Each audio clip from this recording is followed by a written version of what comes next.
cadeautje. Cornelia zit op een stoel. Ze hing het mooie kleurde slingers op. Jana Joe helpt haar. Worst mijn tekening ek ophing je, Cornelia? Ja. Cornelia plakt de tekening van Jana Joe met plakboon onderdoor. Is het al salet? We moeten gauw naar het ziekenhuis daar, Janne. Lees die cadeautje maar op tafel. Tomke zit al te wachten. Oké. Was ik maar, Romke? Nee. Ik pas vol op het hoes. En op een mooie slingers. Oké, onthazen. Even later rieden Cornelia en Jana Joe voort. Tomke had een nacht uit van Hoeswest in het ziekenhuis. Hij hie een zere kiel. De dokter in het ziekenhuis had de kiel weer beter maken. Sa, die ben voort. Romke shot naar Jana Joe haar pakje op de tafel. Ik ga geen cadeautje voor Tomke. Nou, dat vind ik net zo aardig. Wacht je. Ik heb een geweldig plan. Romke draaft naar de keuken. Ik weet al wat. Ik zie je wat lekkers in de keuken en dan maak je daar een cadeautje van. Romke docht de koelkast diepen. In de koelkast leidt een groene wast. Een worst. Dat is een geweldig cadeautje. Die pak ik in. Maar zou Tomke mijn cadeautje wel lekker vinden? Wacht je. Ik probeer eerst even. Romke neemt een hap van de wast. Dat smaakt het. Hij neemt nog een hap. En nog een. En nog een. En dan...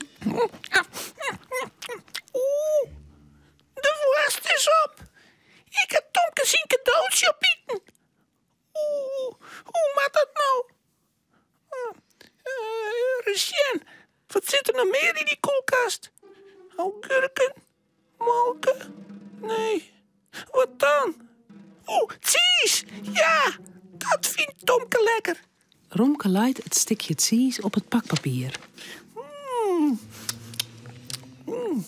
De cheese ziet er echt lekker uit.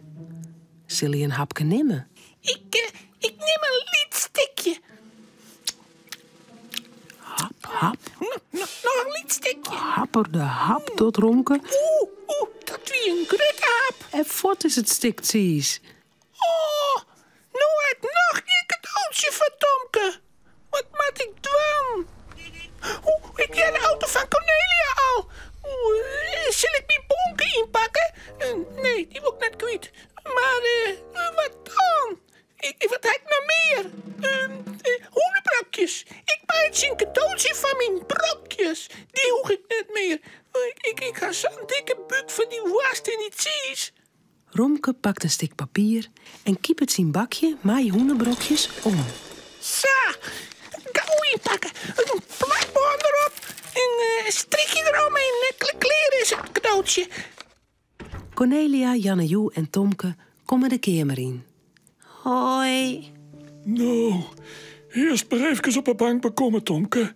Du bist nog lang net beter. Haast niet mooie tekening als jongen, Tomke?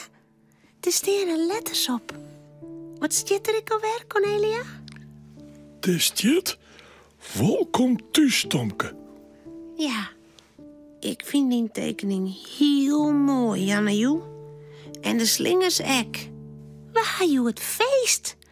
Want dan bist waarom uit het ziekenhuis. En ik ga ek een cadeautje voor die. Jana Joe jouwt Tomke een pakje. Tomke maakt het pakje gauw in. Oh, een prentenboek. Dank u wel, Jana Joe. Ik heb een cadeautje van die Tomke. Een heel mooi cadeautje. Maar hoe komt je aan een cadeautje, Romke? Bist je naar de winkel west? Nee, hè? Maar ik heb echt een cadeautje. Voor die Tomke. Oh, dank u wel, Romke. Ik ben zo nieuwsgierig. Wat zou erin zitten? Een auto? Of een koeser? Misschien wel een puzzel. Gauw scoort Tomke het pakje open. Een peer hoenenbrokjes roegelen over de vlier. Hoenenbrokjes? Brokjes? Nou,